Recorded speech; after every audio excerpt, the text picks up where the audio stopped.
Torej, začenjamo z današnjim predavanjem, ki je svojevrstno posebno nadaljevanje prejšnjega, zato ima zelo podoben naslov.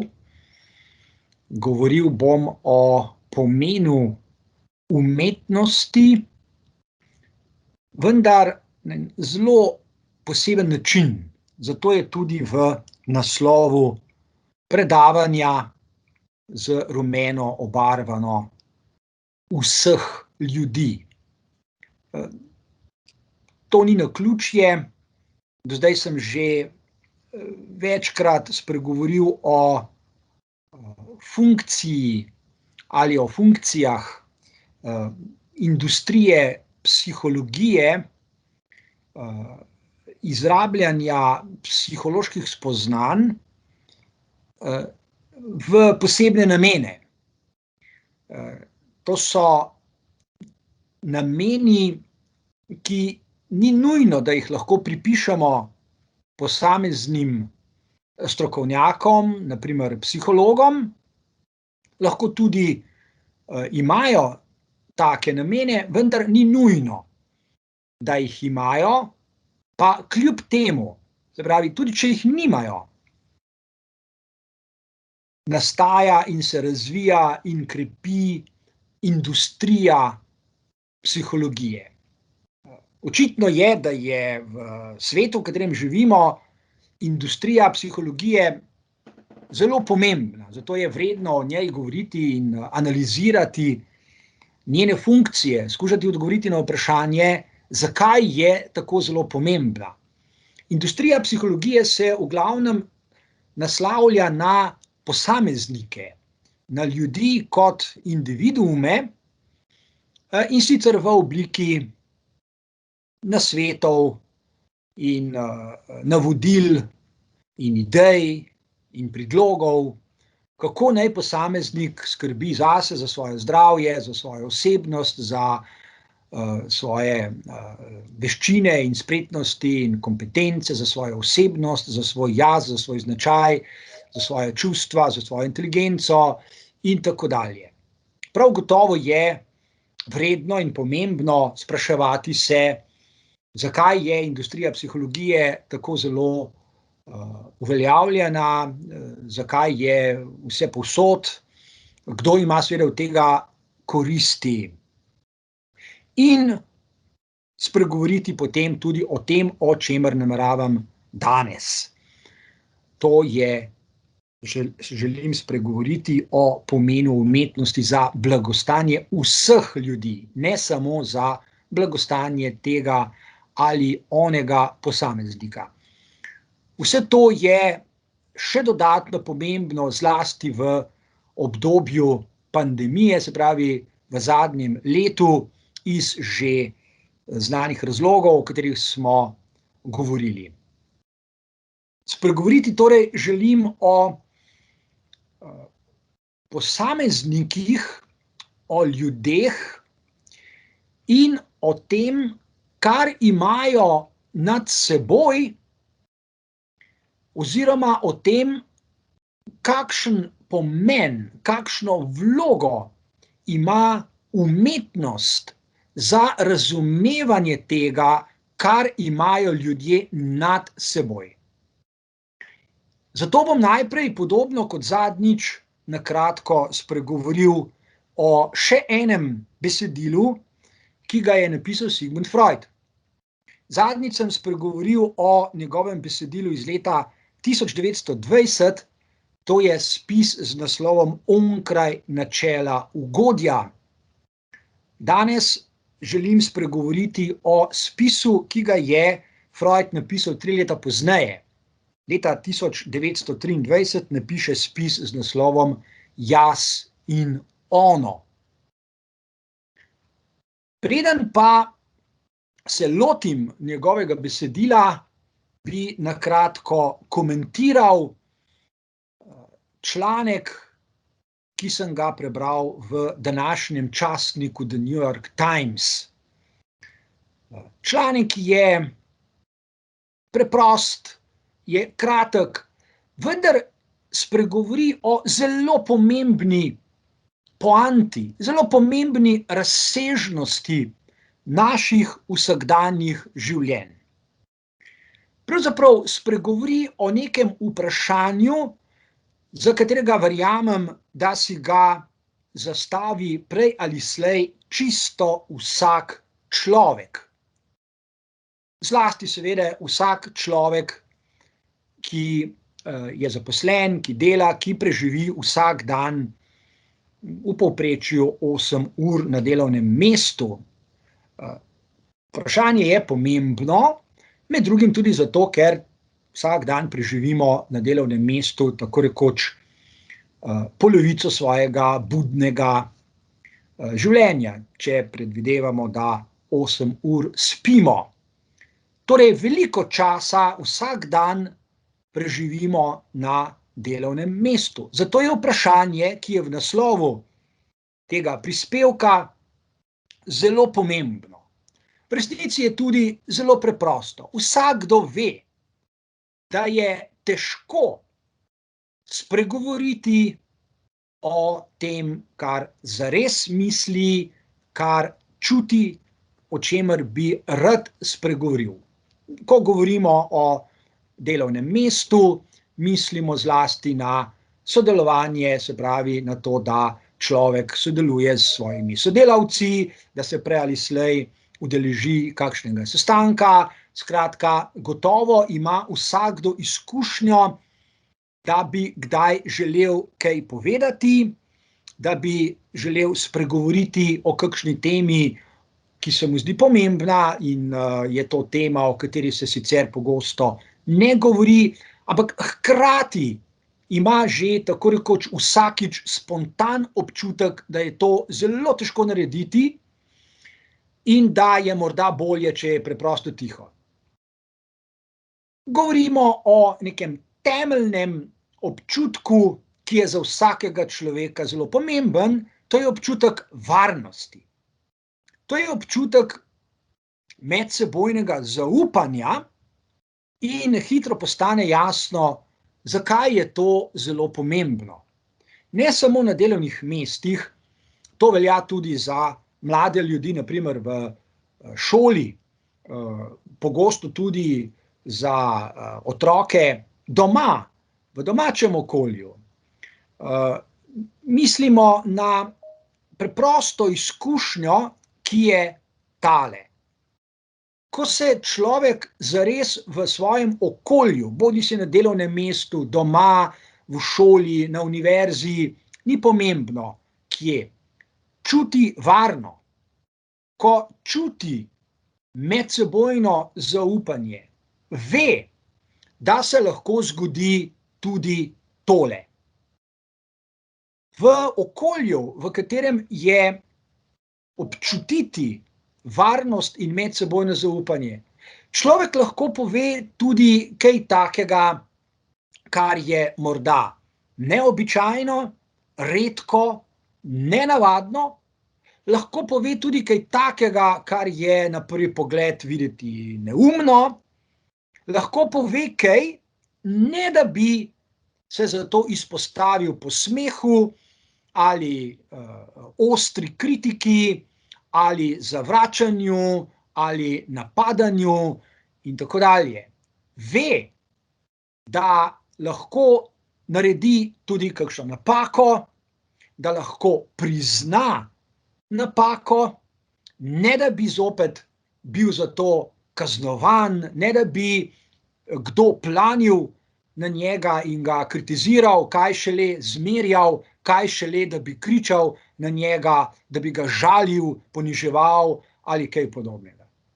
Torej, gotovo je zelo preprosto ugotoviti, da obstajata dve množici izkušenj in je ena povezana z občutkom psihološke varnosti in medsebojnega zaupanja.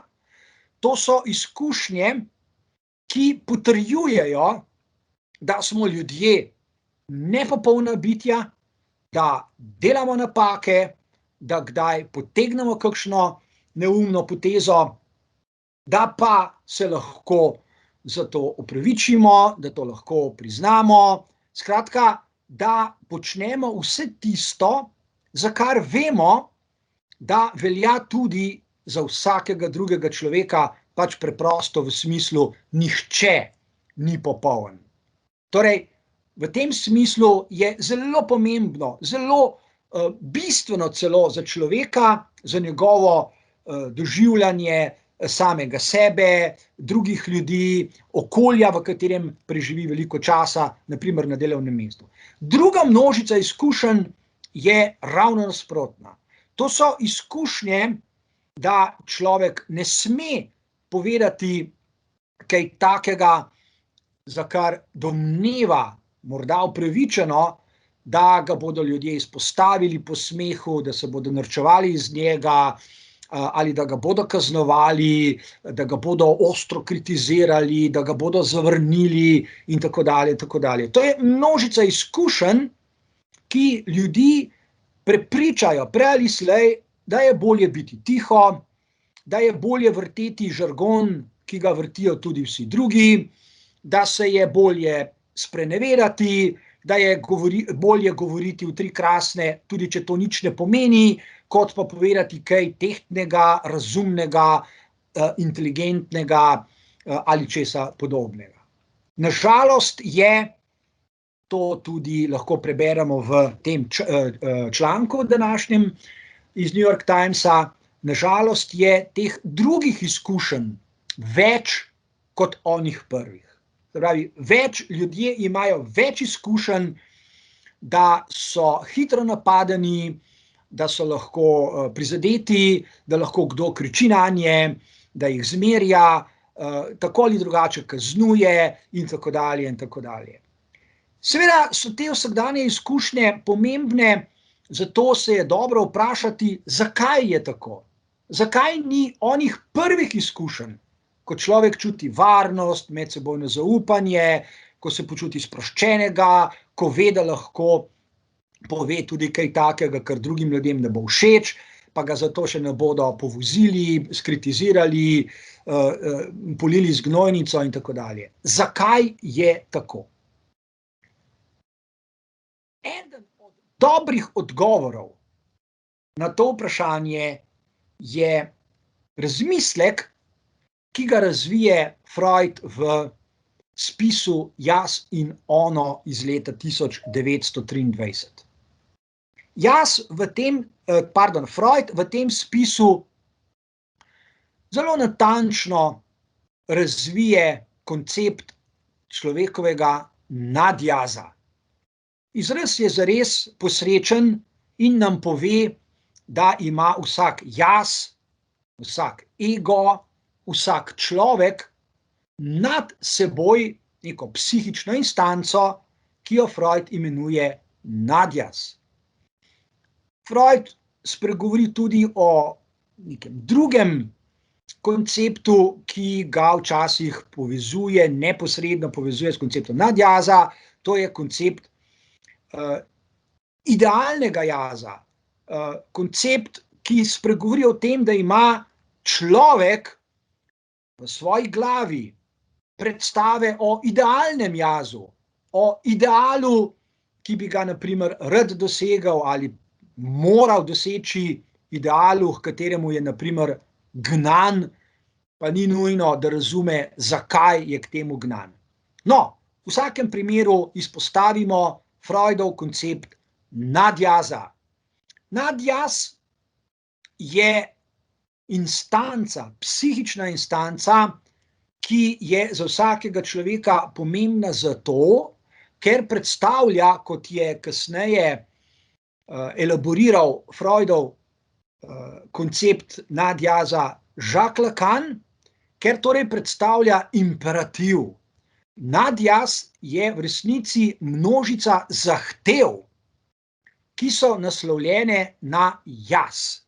To so zahteve, ki jih najprej poslušajo otroci v svojih družinah, ko se nanje naslavljajo s svojimi zahtevami starši.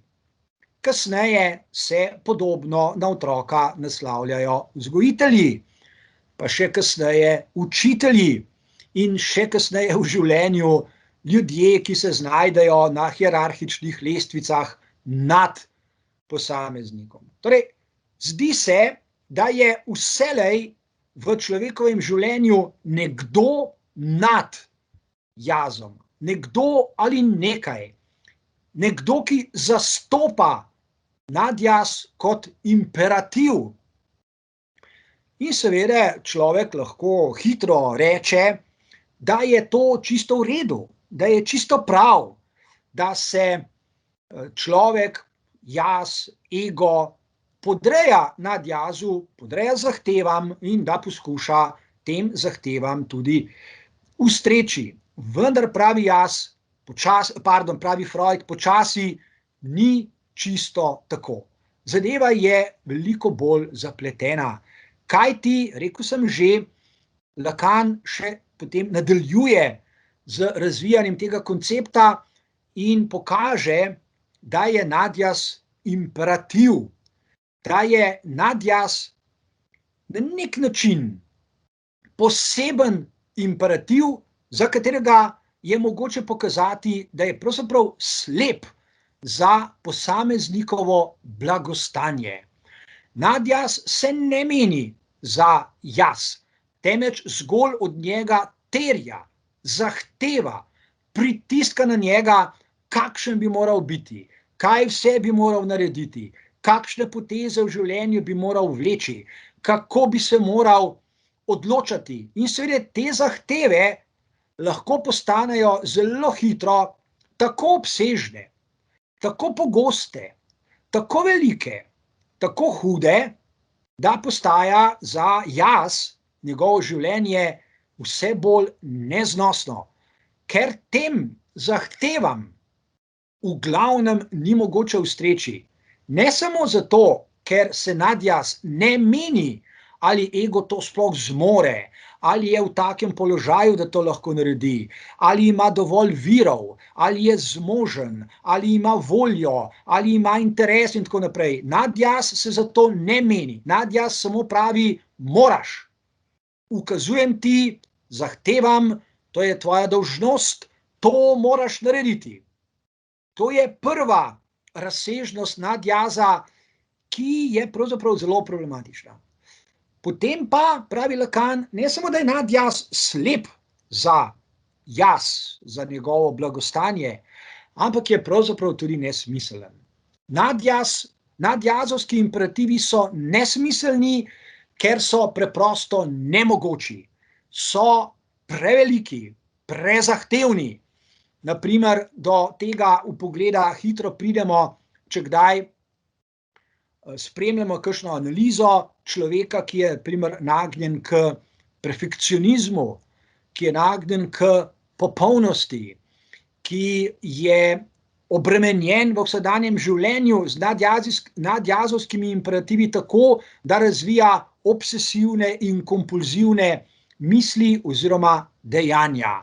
Ko postaja življenje neznosno, ker se mora nenehno ukvarjati z določenimi zahtevami, ki jih ne more doseči, ne more jim ustreči, preprosto so prevelike, so absolutne, so prezahtevne in jaz se lomi pod zahtevami takega imperativa, ki ga Freud imenuje nadjaz. Torej, lahko pokažemo, kako hitro so nadjazovske zahteve, čeprav se sprva zdi, da so morda še čisto v redu, da so smiselne in racionalne, pokažemo torej, da so v resnici neracionalne, nerazumne in nesmiselne, oziroma, kot pravi Lacan, so preprosto tiranske. Nadjaz je v resnici tiran. Predstavlja seveda zakon in človek si lahko hitro misli, zlasti seveda otroci, da je prav, če tak zakon tudi upošteva, če se mu podreja, če ga poskuša ubogati, če mu poskuša ustreči. Vendar, pravi Lacan, nadjaz ni samo imperativ, ni samo zakon, ampak je hkrati tudi uničevanje zakona. ker je tiranski, pravzaprav uničuje ego oziroma jaz.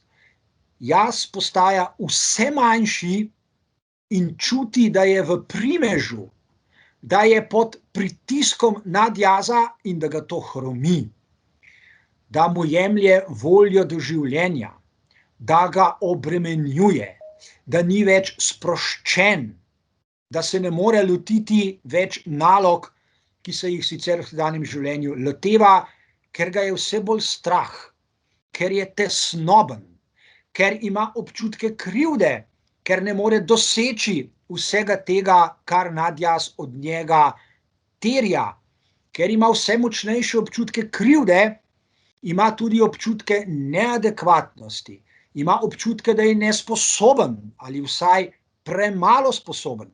In ker se primerja tudi z drugimi ljudmi, jaz razvije vse več občutkov, da je nesposoben tudi v primerjavi z njimi, da so drugi ljudje sposobnejši od njega, da so inteligentnejši, da so boljši, da so bolj normalni, da so bolj produktivni, bolj učinkoviti in tako dalje in tako dalje.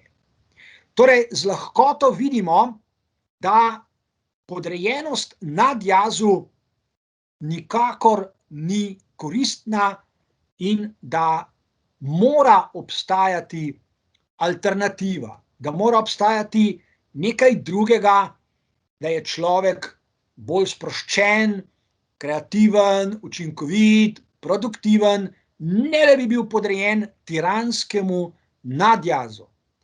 In zdaj že lahko za hip ustavimo razmišljanje in se vrnemo nazaj k prispevku v današnjem časniku The New York Times. Ko sem ga komentiral, sem omenil dve množici izkušenj. Zdaj že vidimo, da je druga množica izkušenj, ko se človek ne upa povedati, kar bi rad, čeprav je tisto premislil in je razumno in je inteligentno, ker se boji zasmehovanja, napadov, preostre kritike ali še česa hujšega, že vidimo, da je najverjetneje na delu nadjaz, da se posameznik, na primer na delovnem mestu, kjer preživi vsak dan polovico svojega budnega stanja, boji drugih ljudi, nekaterih drugih ljudi, ki so do njega lahko kaznovalni, ostri, napadalni, zatiralski zato, ker so tudi sami podrejeni zatiralskemu, napadalnemu, tiranskemu nadjazu, v imenu katerega pritiskajo na ubogega reveža, ki si upa dvigniti glas ali pa roko najprej in povedati, kar bi rad povedal v dobri veri, da bo prispeval k dobremu, k recimo skupinski dinamiki, da bo prispeval kakšno produktivno idejo in tako naprej. To je zelo pomembno spoznanje, ki ga lahko še dodatno ponazorimo z razsežnostmi nadjaza, kot pravi in Freud in kasneje Lacan. Nadjaz, čeprav ga človek lahko doživlja kot svoj nadjaz, kot nekaj svojega, posameznik, ego, jaz lahko sprejme sicer zatiralski nadjaz kot svoj, kot notranji glas, ki ga uboga, ki ga posluša in ga ima lahko celo za vodnika, za glas, ki mu pove, kako se mora v življenju obnašati, kako se mora odločati, kaj je prav in kaj ni, kaj ne naredi in če se ne sme narediti in tako dalje. Vendar je pomembno v tem trenutku poudariti, da nadjaz ni izraz volje jaza, ni izraz volje tega posameznika, ki mu je podrejen. Nadjaz je izraz volje neke instance, ki jo Lacan imenuje veliki drugi. to ni ego, to ni jaz, to je instanca, do katere pridemo po drugi poti in ne tako, da razmišljamo o jazu, o tem, kako nastaja njegova motivacija, njegova volja, kako razvija posameznik interese, potrebe, želje in tako dalje in tako dalje. Nadjaz je torej izraz volje velikega drugega in če zaključim z Lakanovim poudarkom, nadjaz je neracionalen, je tiranski, je obscen in je divji. Takemu nadjazu jaz ne želi biti podrejen, ni v njegovem najboljšem interesu. Ampak na žalost in analitične izkušnje to potrjujejo, je tamle zunaj veliko ljudi, ki so podrejeni natanko takemu nadjazu. In če se taki ljudje znajdejo na položajih, ki so na hierarhičnih lestvicah, zgoraj, če taki ljudje postanejo zastopniki oblasti, če so nadrejeni ljudem, je seveda za te ljudi, ki so podrejeni, lahko zelo, zelo hudo. Življenje lahko postane naporno, včasih pa celo neznosno. Zdaj imamo v roki nekaj dobrih konceptov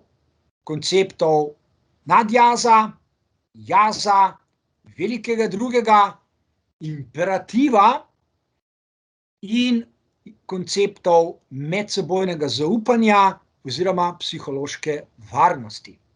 Zdaj pa lahko nadaljujemo o pomenu umetnosti za blagostanje.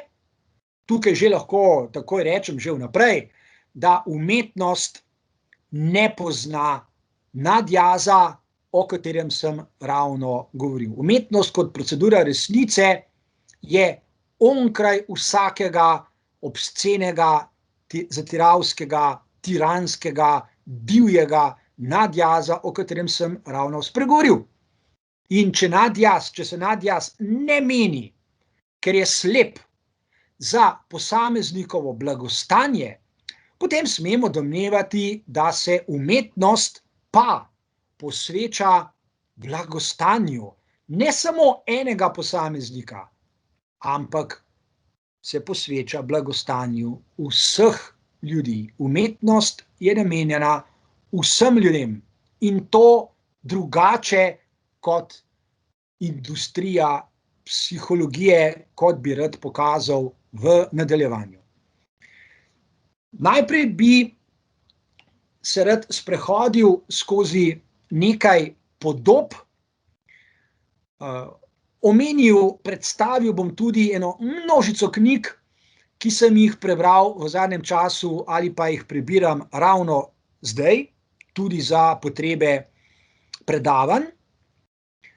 Če bomo imeli dovolj časa, pa bi rad spregovoril še o 6 filmih kot umetniških tvorbah, s katerimi bi zaključil razmišljanje o pomenu umetnosti za blagostanje vseh ljudi. Na nek način je ironično, na zaslonu je knjiga, ki jo z velikim užitkom berem ravno te dni, je torej ironično, da velikokrat slišimo o seksualni revoluciji, ki naj bi se zgodila že desetletja nazaj. Slišimo o tem, kako so ljudje v sodobnem svetu razbremenjeni, kako je spolno življenje ljudi sproščeno, polno radosti in veselja. No, knjiga, ki je pred nami, dokazuje, da je zgodba na žalost precej drugačna. Zato je tudi naslov te knjige zelo zgovoren. Je pa odmev neke izjave Michela Foucaulta iz davnega leta 1976. Kot veste, se je Michel Foucault veliko časa, zelo podrobno, zelo natančno posvečal tudi načinom, kako so ljudje v različnih obdobjih zgodovine in tudi sedaj, v sodobnem obdobju, skrbeli za svoj užitek, za spolno življenje, kako so razmišljali o njem in tako dalje in tako dalje. Zato je kar pomenljiva njegova izjava, ki je hkrati tudi naslov te knjige, torej spolno življenje bo dobro nekoč v prihodnosti. Jutri, pravi Foucault leta 1976 in leta 2020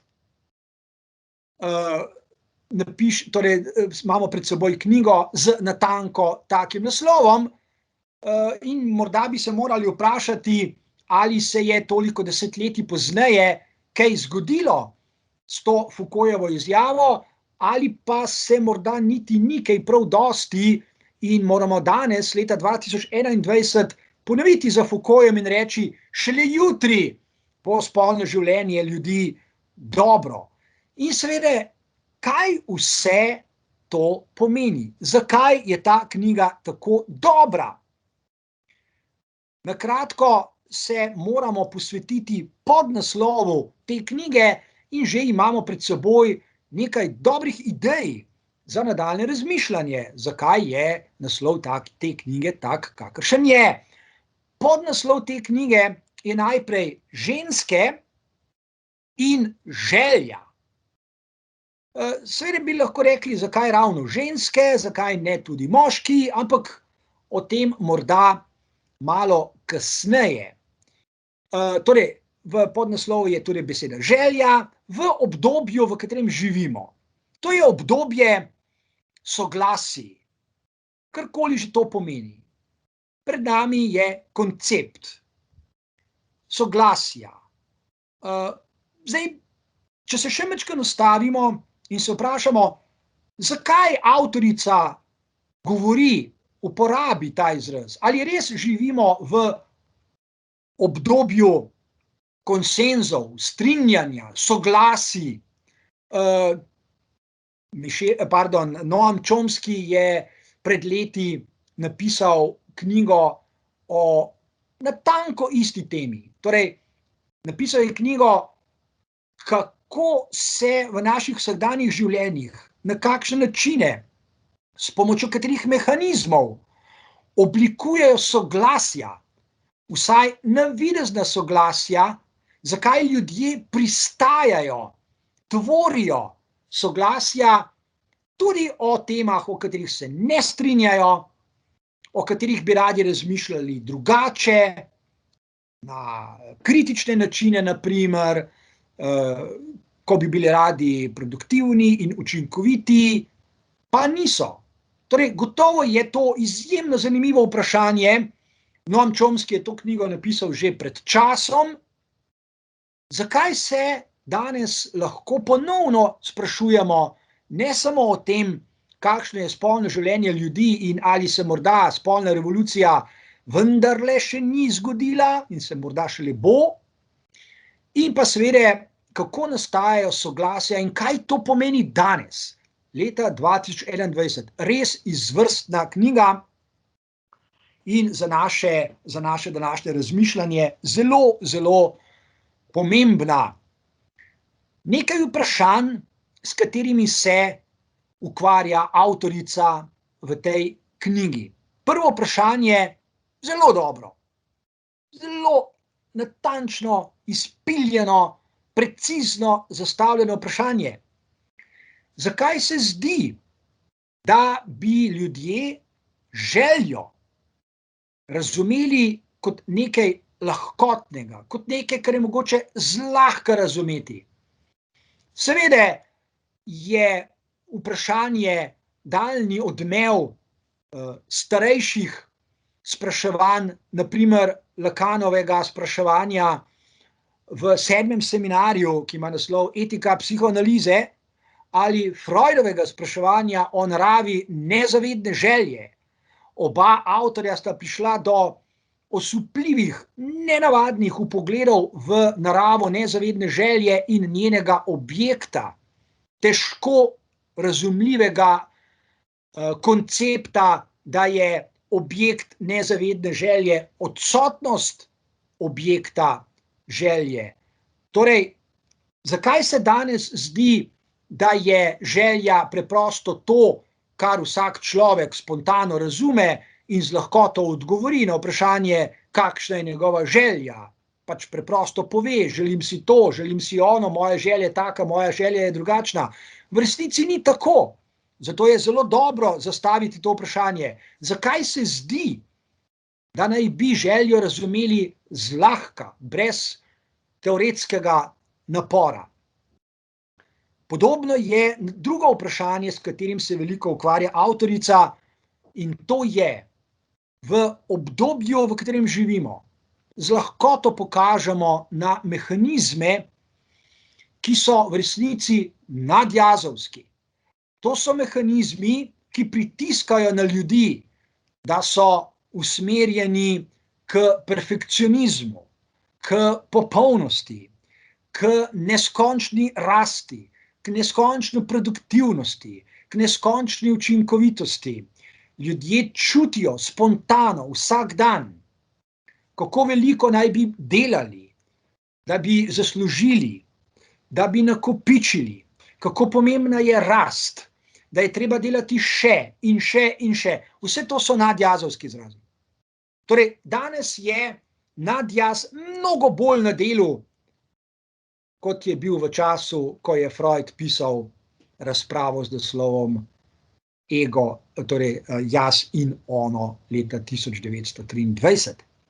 In v tej perspektivi, v luči takega vsakdanjega življenja, ko so številni ljudje podrejeni izjemnim pritiskom po storilnosti, delavnosti, učinkovitosti, kopičenju, sanjanju in uresničevanju svojih sanj in tako dalje, je dobro, celo radikalno vprašanje, ki je na zaslonu. Zakaj toliko ljudi niti sebi, niti drugim okrog sebe, na primer na delovnih mestih, ne dovoli ne gotovosti? Zakaj je tako malo načinov vedenja in delovanja v smislu, morda lahko to naredimo, poskusimo to narediti, poglejmo, če bo šlo? To so vse izrazi, ki niso nadjazovski. Nadjaz teh izrazov ne pozna in ne prenese. Zdaj vidimo zopet, kako nastaja počasi še enkrat razlika med dvema tipičnima načinoma vedenja in delovanja v vsakdanjem življenju. Med tistim načinom, ki sem ga opisal čisto na začetku, ki temelji na medsebojnem zaupanju, občutkih varnosti, vsi smo ranljivi, delamo napake, ni nujno, da napadamo drug drugega in se kritiziramo do nezavesti, da smo ostri in tako dalje. In drugim tipom, ki je v celoti prežet z nadjazovskimi zahtevami, treba je, takoj morate, oziroma z zahtevami po perfekcionizmu, popolnosti, neverjetni učinkovitosti, vedno večji storilnosti in tako dalje in tako dalje. In v tej luči avtorica spregovori o spolnem načinu, spolnosti ljudi na način, ki se mi zdi, da je res vreden nadaljnjega razmišljanja. O spolnosti, ki je najprej pogovor, pogovarjanje. Analitična izkušnja kaže, da se ljudje čisto premalo pogovarjajo, da se o seksu pogovarjajo malo ali celo nič, da se zdi, kot da vsi ljudje vedo, kaj je spolno življenje in kako spolno živeti. Čeprav je resnica ravno nasprotna. Torej, seks kot pogovor,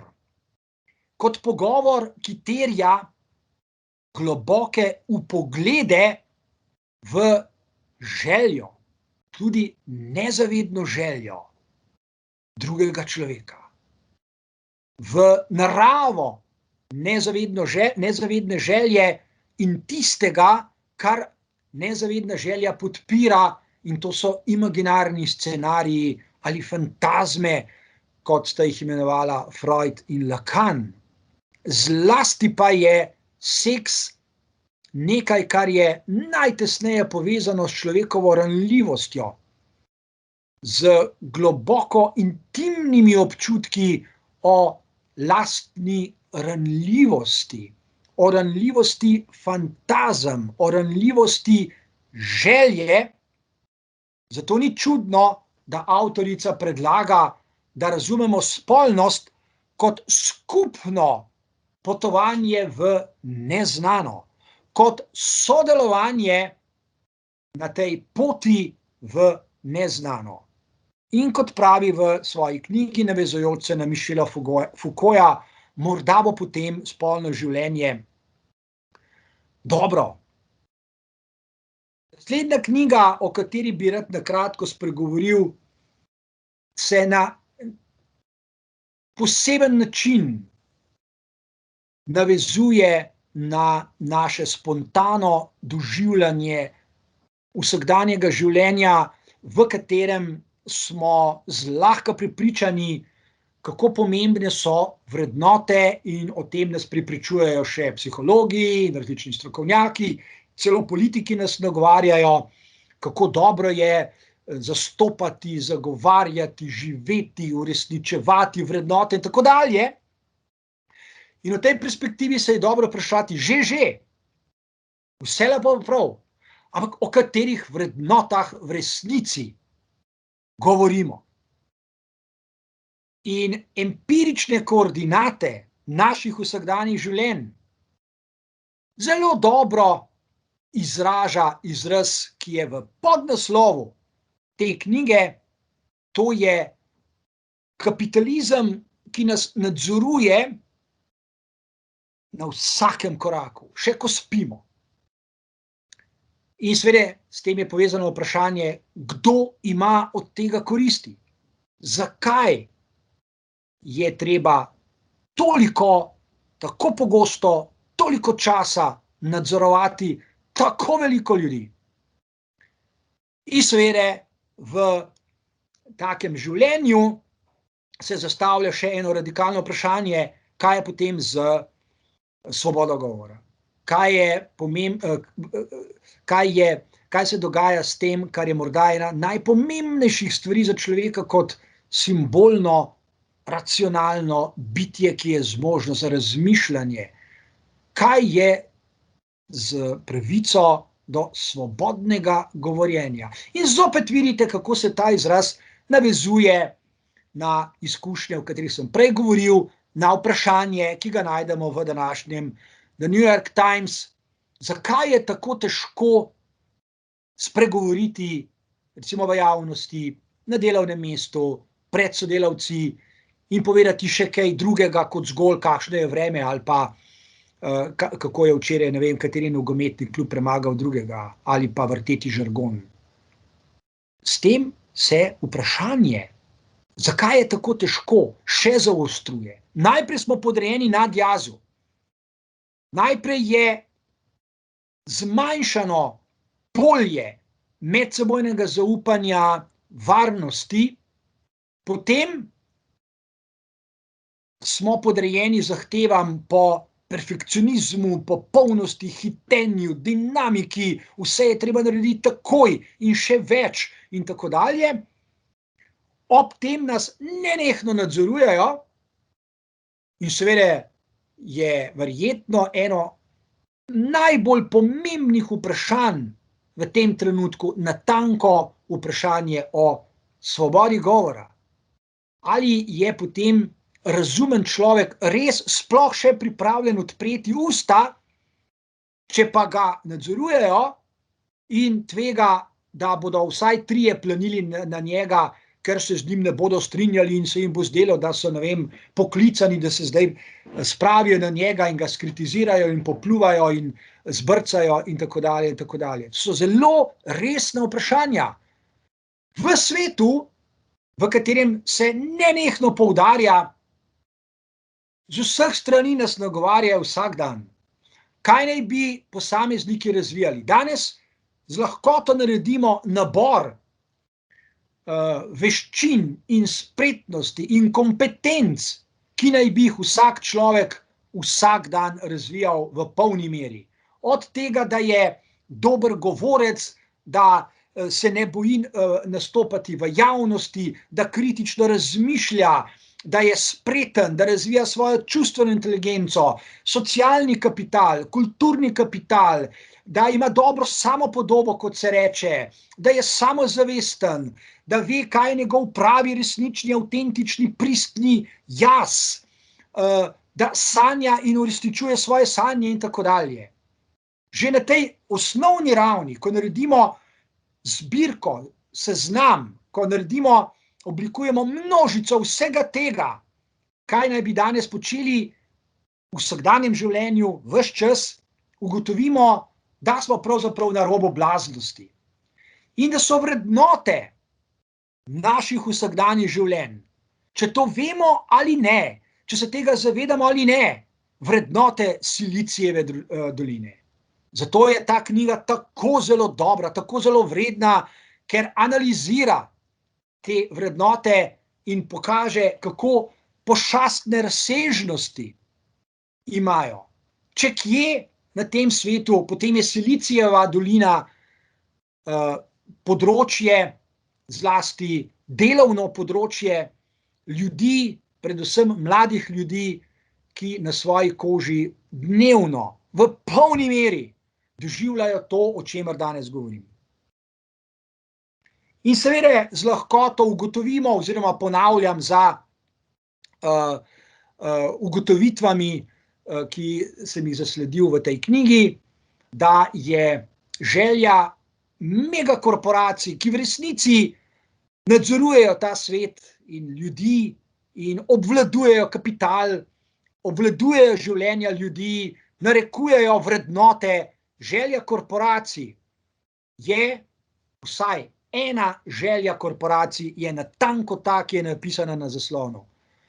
In v tem trenutku do polnega izraza pride, zakaj korporacije potrebujejo in negujejo in širijo in krepijo industrijo psihologije ali psihološko industrijo. Z vsem, kar lahko psihologija ponuja, ne samo posameznikom, češ, da skrbi za njihovo blagostanje ali da so njihovi nasveti, predlogi dobri za njihovo blagostanje, temveč ipso facto tudi za želje korporacij. Psihologija je dobra za to, kar želijo korporacije v sodobnem svetu od nas. In kaj želijo? Čim večji vpogled v naše najgloblje intimne kotičke naših osebnosti, naših življenj. In zdaj z lahkoto razumemo, zakaj je potrebno nadzorovanje. Zakaj želijo korporacije ugotoviti, kaj bi radi brali, kaj gledamo, s čim se ukvarjamo, kje bi radi tekali, kakšne copate bi radi kupili, kako bi bili radi oblečeni, katere knjige beremo, katero glasbo poslušamo, katere nadaljevanke naj nam algoritmi dnevno servirajo. Kako lahko vse to naredijo z lahkoto, vendar morajo najprej vedeti, kakšne so naše želje. Kakšne so naša intimna pričakovanja. Zakaj je vse to dobro? Ja, za dobičke seveda.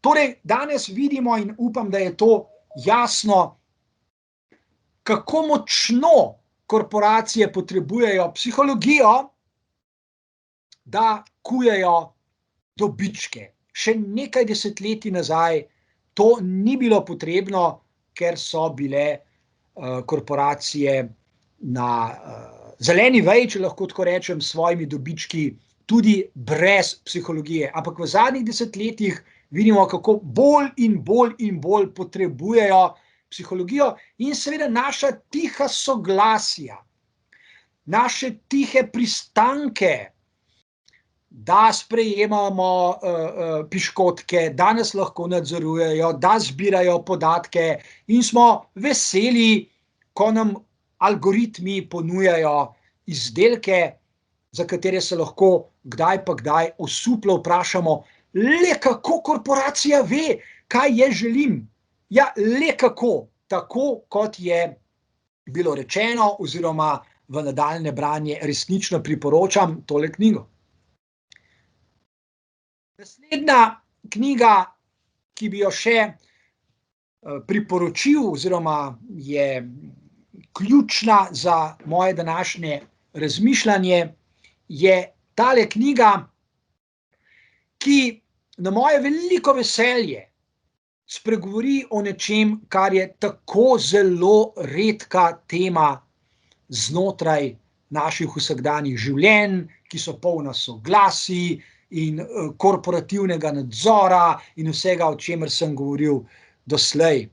Namreč analitična izkušnja nas že zelo dolgo časa prepričuje. Freud je o tem napisal zelo veliko in Lacan tudi in mnogi drugi analitiki in analitičarke prav tako, da je v resnici človekovo razumevanje sebe zelo zahteven proces. Da to ni nekaj, kar se zgodi zlahka. Da je to naporen in kognitivno in čustveno naporen, dolgotrajen proces, v katerem mora človek premagati številne odpore, ki so nastali v njegovem življenju. To so odpori, da bi spoznal svojo željo, nezavedno, dobil vpogled v nezavedno, razumel, zakaj se obnaša tako, kot se, ne pa drugače, da bi zares globoko dojel svoje interese, svojo motivacijo, svoje čustva, zakaj jih tako težko obvladuje in tako dalje in tako dalje. To je torej painful process, to je boleč, dolgotrajen, zahteven proces. To ni nekaj lahkega, to ni nekaj, kar vam zjutraj svetujejo, ko odprete časopis ali televizijo ali radio in je na sporedu kakšna oddaja za dobro jutro in vam veselo ponudijo, ne vem, 3 vaje za čez dan, 2 nasveta, 3 lepe misli, dajo še 2 predloga, kaj naredite čez dan, kako jejte, kako se oblačite, kam pejte na sprehod in da boste spoznali sebe in da boste razumeli svoje vzgibe. Ni res. Samo da seveda to lažje verjeti, da je tako. In samo ljudje, ki so šli skozi analize, znajo povedati, kako zelo dolgotrajno, naporno, zahtevno in na trenutke boleče je spoznavanje samega sebe in vsega tega, kar imenujemo prtljaga, ki jo bolj ali manj nezavedno nosimo s seboj na svojih hrbtih, oziroma kako boleče je spoznavanje razmerij med lastnim jazom in nadjazom. Kako boleče je spoznavanje, katerim neracionalnim, nerazumnim imperativom smo podrejeni morda že vse življenje, pa jih nismo imeli za patološke, ampak smo jih sprejemali kot svoje v najboljši veri, da delamo nekaj, kar je v naše blagostanje, čeprav ni bilo. Zares vredno branja oziroma nadaljnjega razmisleka. Zdaj pa, kot sem rekel na začetku oziroma napovedal, zelo kratek sprehod, morda tudi, da se malo preusmerimo pozornost skozi nekaj slik, skozi nekaj umetniških izdelkov, izvrstnih, izjemnih, ki so dobri za dušo, kot se reče, za občutenje, za naša čustva, ki so za naše blagostanje in so dobre za razmišljanje. In seveda ob tem velja poudariti tole. Pogosto je tako, ni vedno tako pogosto pač. ko kakšni umetniki, kot je na primer Manet, to je njegova znamenita slika, ko kakšni umetniki, kot je na primer Degas, kot umetniki, kot je na primer Cézanne, razvijajo novo paradigmo, nov način slikanja, nov način doživljanja, nov način občutenja, nov način razmišljanja o sebi, o svetu, o eksistenci in tako dalje, so revni, živijo nekje na obrobju, so anonimni, včasih celo aktivno prezrti ali napadeni. Slike, ki jih vidite na zaslonu, če bi bile danes naprodaj, bi dosegle na trgih vratolomne cene. Za take slike bi milijarderji in privatni zbiratelji in muzeji in galerije in korporacije in banke in zavarovalnice rade volje plačale na milijone evrov, medtem ko so njihovi avtorji v času, ko so nastajale, živeli v bedi in revščini in hodili naokrog v strganih oblačilih, tako rekoč. Hkrati pa so razvijali nekaj, kar bi moralo biti navdušujoče. Odpirali so nove simbolne svetove, nove prostore duhovnega življenja, odpirali nove priložnosti za dialoge, za razprave, za debate, za medsebojna srečevanja, za medsebojne odnose, kajti za vse to umetnost je. Slike, na primer, niso narejene samo zato, da visijo v galerijah, da človek pride mimo, si bežno vzame par minut, pogleda sliko in si reče, je dobra, ni dobra, mu je všeč, mu ni všeč in gre naprej. Niti približno. In lahko bi na kratko nadaljeval. In tudi bom, Pissarro, kako izjemno navdušujoče je gledati te slike, se lotevati tega, za kar je zmožen naš duh, namreč za novo, za drugačno. Monet, na primer, in seveda Renoir s svojimi značilnimi barvami. Izvrstno, izjemno, navdušujoče. Govorim o umetnosti za blagostanje vseh ljudi. Mi se ne bomo podrobneje ukvarjali s temi podobami,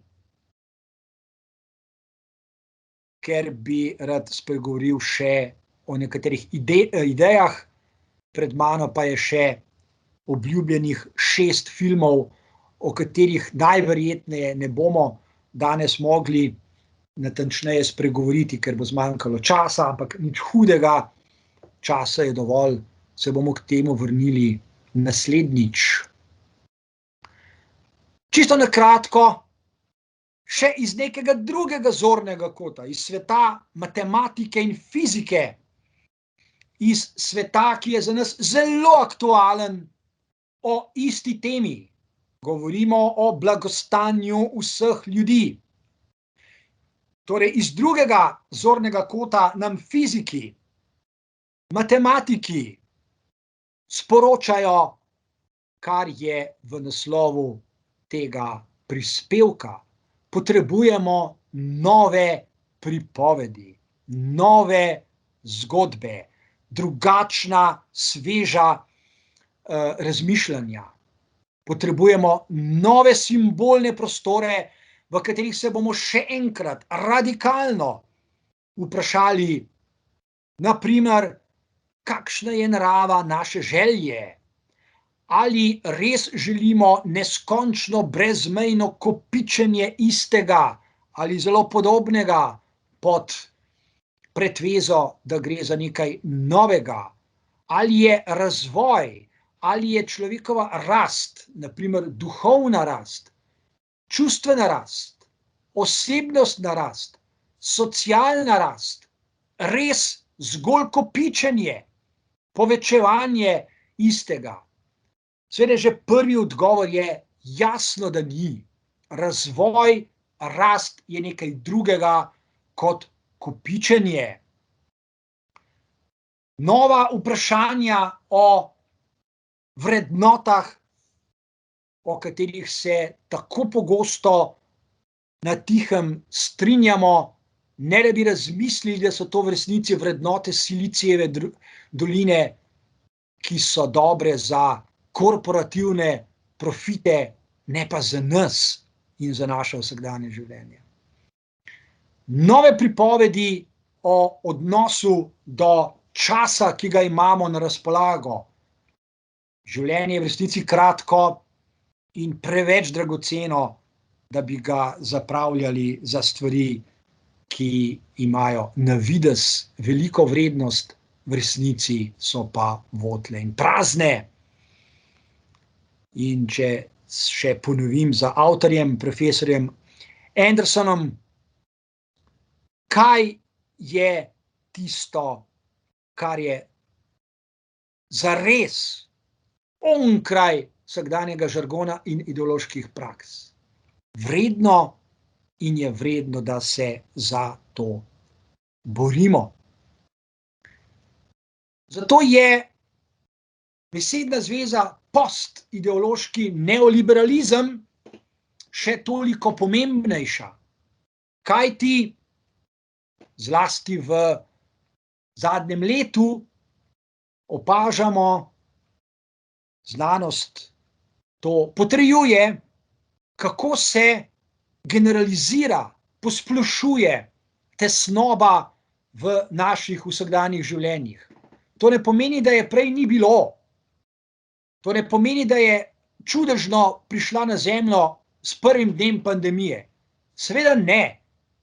Pandemija zgolj posplošuje, krepi, generalizira to, kar je obstajalo že prej.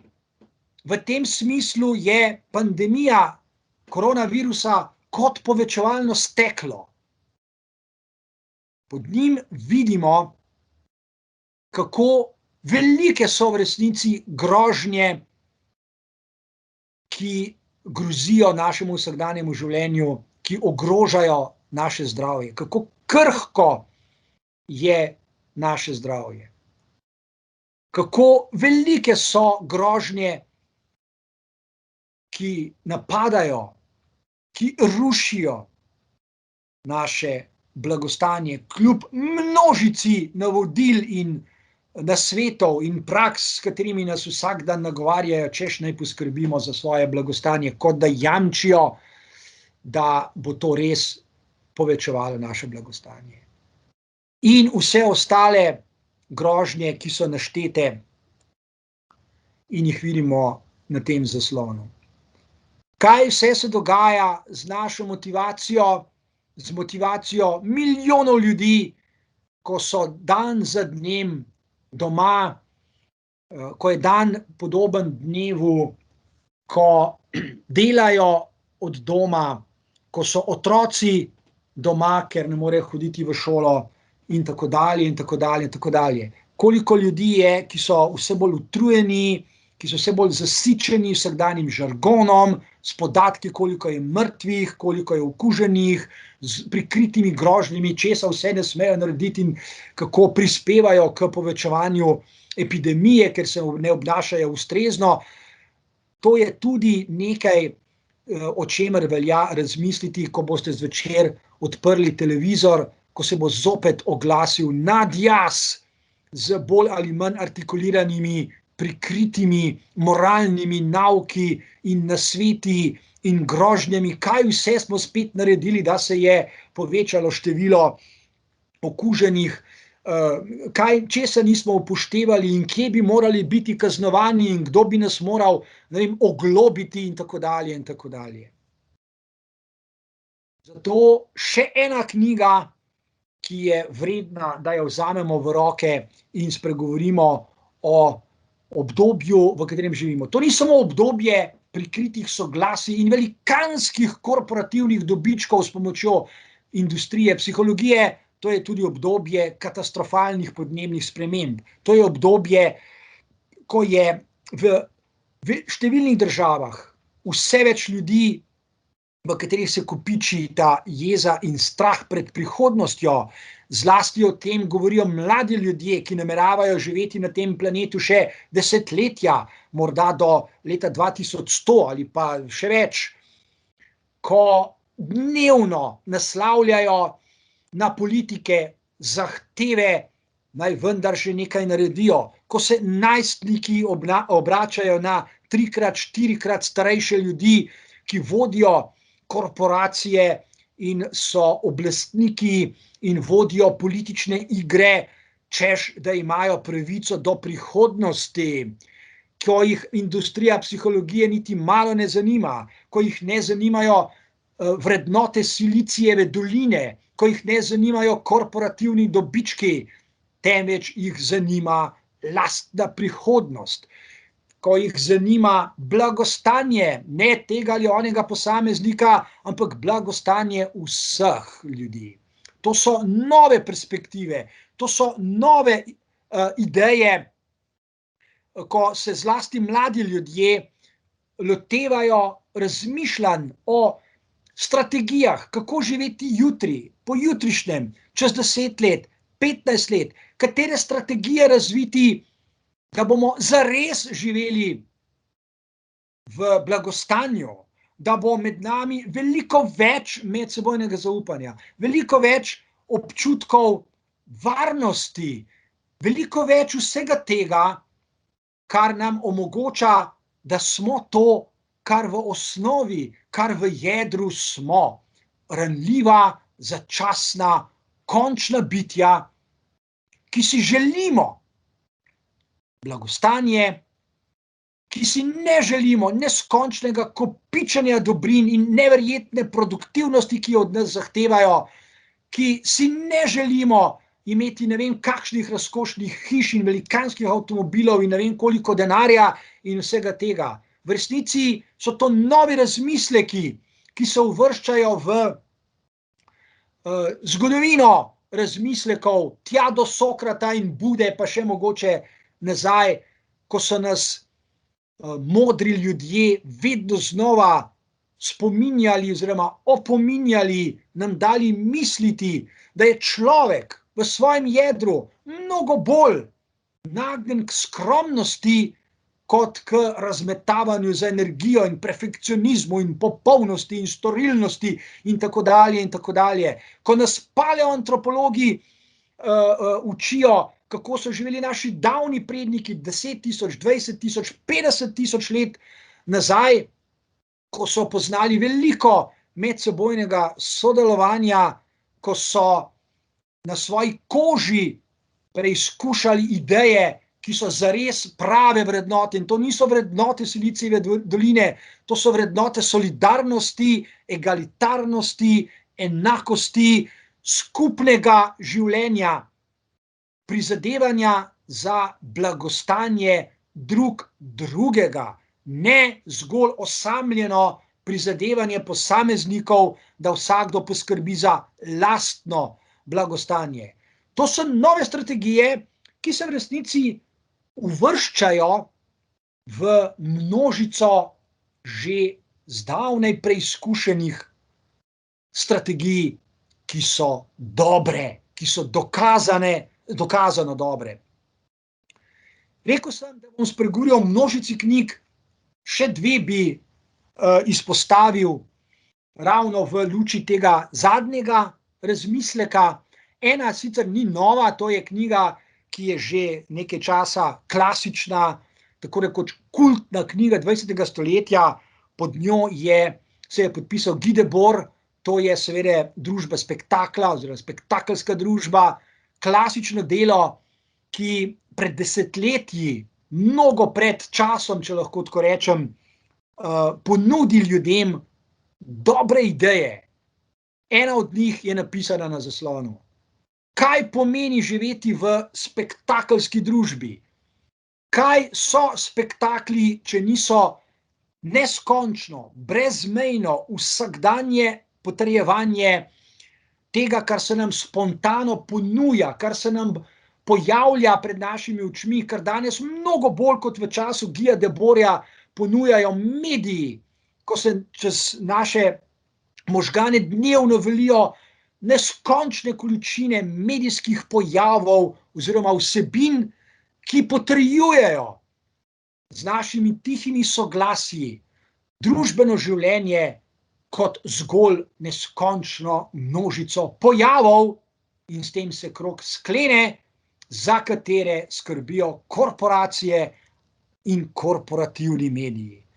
Zato je v resnični užitek zelo debela knjiga, izšla je pred kratkim, pod katero je podpisan Piketty. To je nekakšno nadaljevanje njegove knjige o kapitalu za 21. stoletje. To je njegova knjiga z naslovom Kapital in ideologija. Knjiga ima več kot 1000 strani in je res, ampak res izvrstno. Napisana je tako, da jo lahko razume vsakdo brez žargona in z velikim posluhom za človeka, za to, o čemer tudi tukaj govorim na teh naših srečanjih.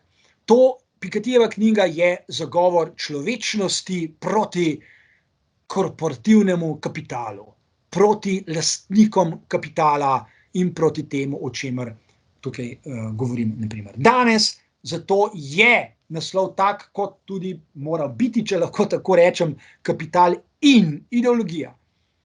To je knjiga o tem, kaj vse korporacije in lastniki kapitala v obliki ideologij potrebujejo, da se dogaja vse to, kar nam v vsakdanjem življenju pravzaprav pogosto ni v nobeno korist, pa vendarle tudi zaradi podrejenosti nadjazu tiho pristajamo in se s tem, kar se nam ponuja, strinja. Da pa se ne bi več strinjali z vsem tem, kar se nam ponuja in ni v našo korist, se pravi, ni za naše blagostanje, potem se je dobro vprašati, ok, kje potem začeti? Mislim, da je to izvrstno vprašanje in odgovor na to vprašanje je nekoliko paradoksen in je morda malce nepričakovan, ampak je res dober. In sicer, kako začeti? Seveda je to tudi parafraza Kantovega razmišljanja o naravi kategoričnega imperativa in razsvetljenstva. Torej, postkantovski odgovor v letu 2021 bi bil, začneš pri dobrem mojstru oziroma gospodarju. Master je tudi, lahko je oboje, lahko je gospodar, lahko je mojster. Prej sem pokazal nekaj slik izvrstnih slikarjev oziroma mojstrov slikarstva. Spregovoril sem o nekaterih knjigah, ki so jih napisali mojstri pisane besede. V nadaljevanju bom spregovoril o nekaterih filmih, pod kateri so podpisani režiserji kot mojstri filmske umetnosti. V vsakem primeru pa zagovarjam to, kar piše na zaslonu. Začneš pri dobrem mojstru. Ni pomembno, ali poslušaš glasbo, gledaš slike, filme, fotografije, ali počneš kaj drugega, bereš dobro knjigo. Ni pomembno. Začneš pri mojstru, dobrem mojstru, pri gospodarju, ki ni nadjazovski. To je treba dodati. To je pomembno. To ni nadjazovski mojster, ki od vas zahteva, tako mora biti, jaz že vem, kako je, jaz sem se prepričal, jaz sem pameten, jaz sem inteligenten, ne vem kaj, vi morate mene poslušati. Ne govorimo o takem mojstru, / gospodarju.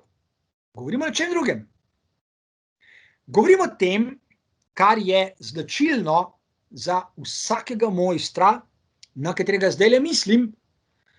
To so mojstri, ki svojim delovanjem ustvarjajo, uresničujejo to, kar imenujemo intelektualne revolucije.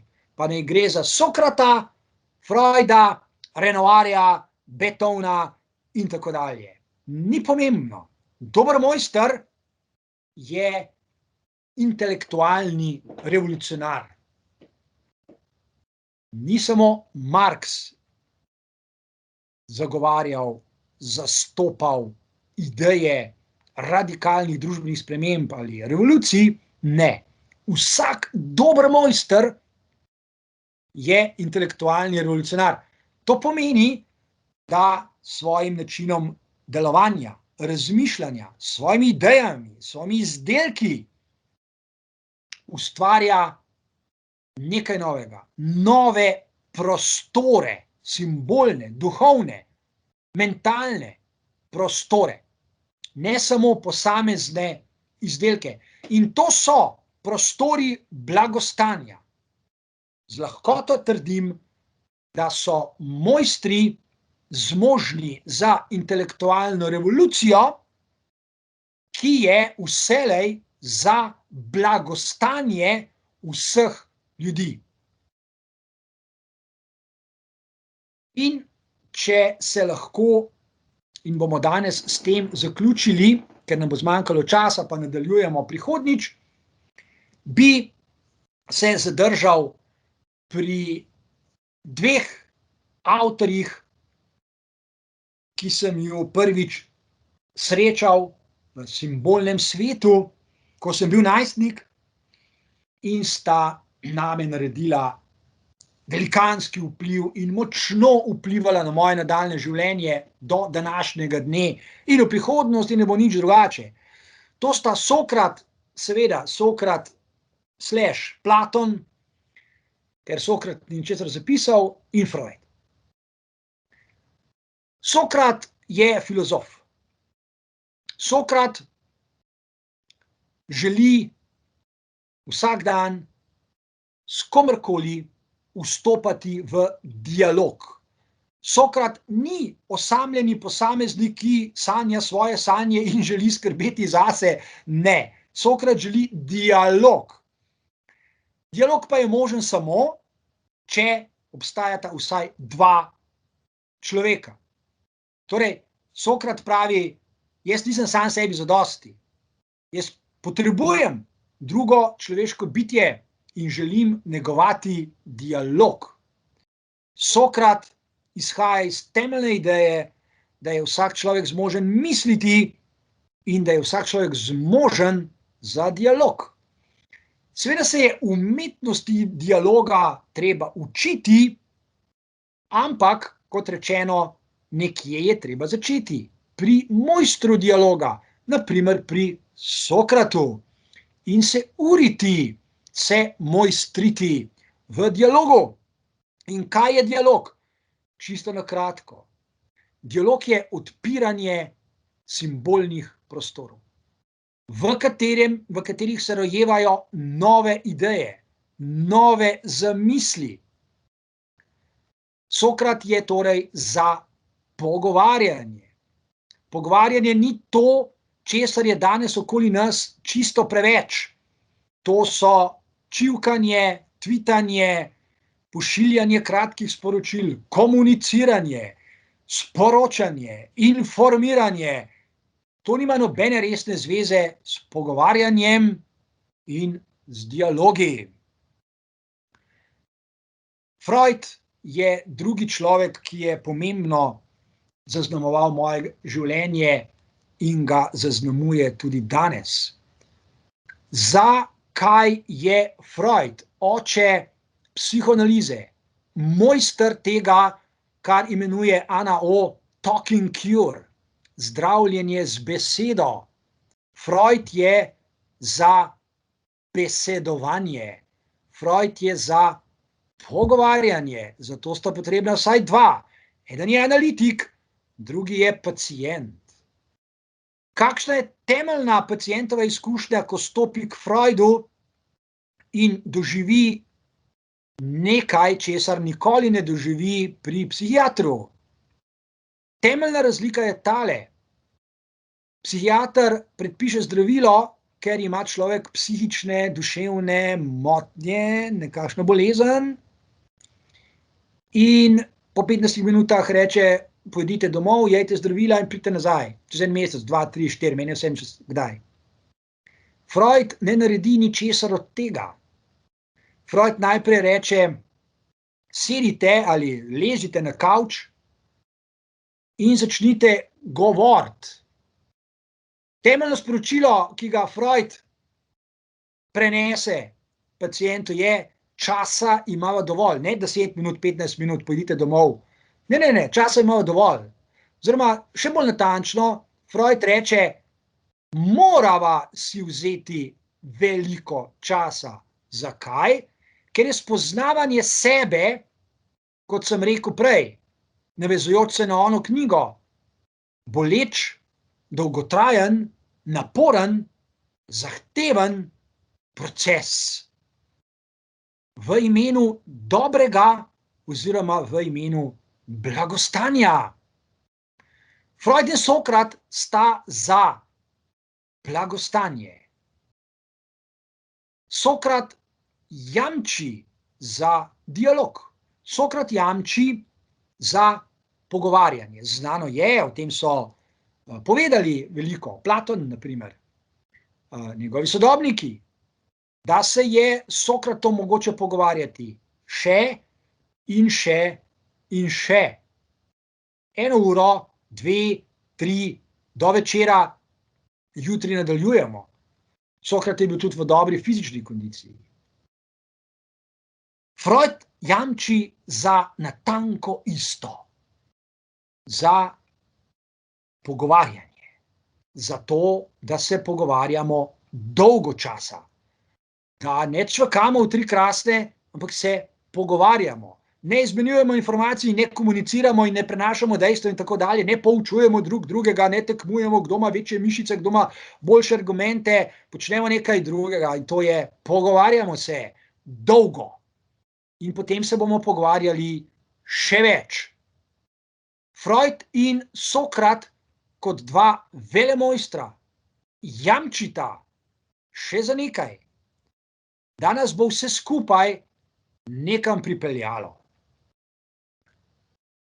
Sokrat in Freud ne zahtevata nobenega podrejanja, ne zastopata nadjaza, nikogar ne kaznujeta, nikogar ne sramotita, nikogar ne kritizirata. Tega pogovor ne pozna. Pogovor jamči za spoznavanje resnice. Tudi zato je pogovarjanje zahtevno in naporno, ker je bolj enostavno čvekati ali si izmenjavati informacije. Naprimer, kako sije sonce, ali pa kako rastejo rožice, ali pa kakšna je najnovejša moda. To nima nobene zveze z resnico naših življenj.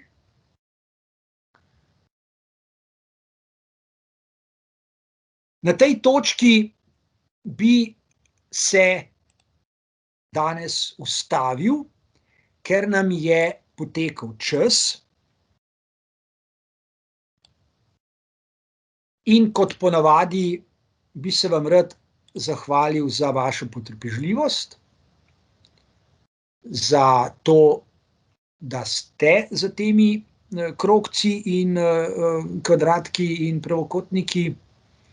Nimam pojma, kdo je tamle, ampak vseeno se vam vsem zahvaljujem, da ste tamle na oni strani. Zanimiva izkušnja tale nadaljavo. V vsakem primeru torej nadaljujemo naslednjič.